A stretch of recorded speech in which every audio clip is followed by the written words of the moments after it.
Merlin and the Gleam. O young mariner, you from the haven, under the sea cliff, you that are watching, the grey magician, with eyes of wonder, I am Merlin, and I am dying, I am Merlin, who follow the Gleam. Mighty the wizard, who found me at sunrise, sleeping and woke me, and learned me magic. Great the master, and sweet the magic, when over the valley, in early summers, over the mountain, on human faces, and all around me, moving to melody, floated the Gleam. Once, at the croak of a raven, who crossed it, a barbarous people, blind to the magic and deaf to the melody, snarled at and cursed me. A demon vexed me, the light retreated, the landscape darkened, the melody deadened. The master whispered, follow the Gleam. Then to the melody, over a wilderness, gliding and glancing, at elf of the woodland, gnome of the cavern, griffin and giant, and dancing of fairies, in desolate hollows, and wraiths of the mountain, and rolling of dragons, and warble of water, or cataract music of falling torrents, flitted the Gleam, down from the mountain and over the level, and streaming and shining on, silent river, silvery willow, pasture and ploughland, innocent maidens, garrulous children, homestead and harvest, reaper and gleaner, and rough, ruddy faces of lowly labor slided the Gleam.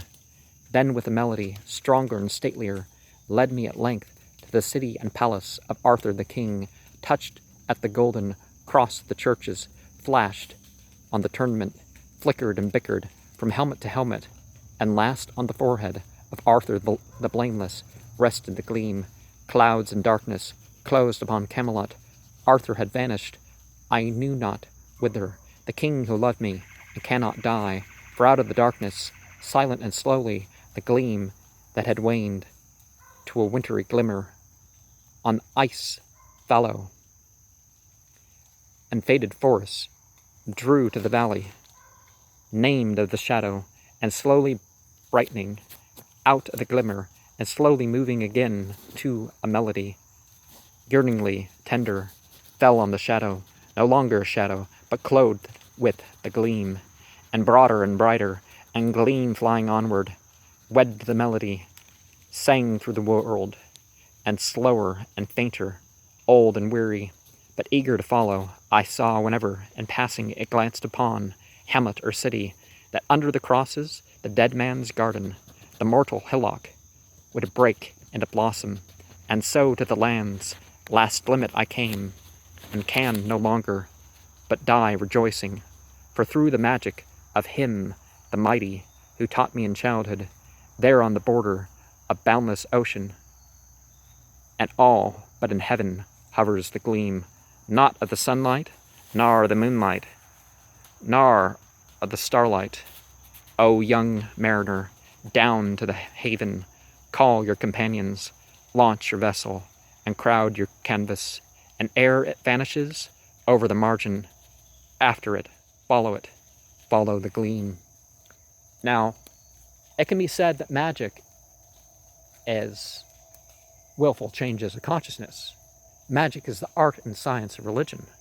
The Merlin myths contain elements that even if you don't know anything further, it's clear that Merlin and Arthur and the Round Table and all that was something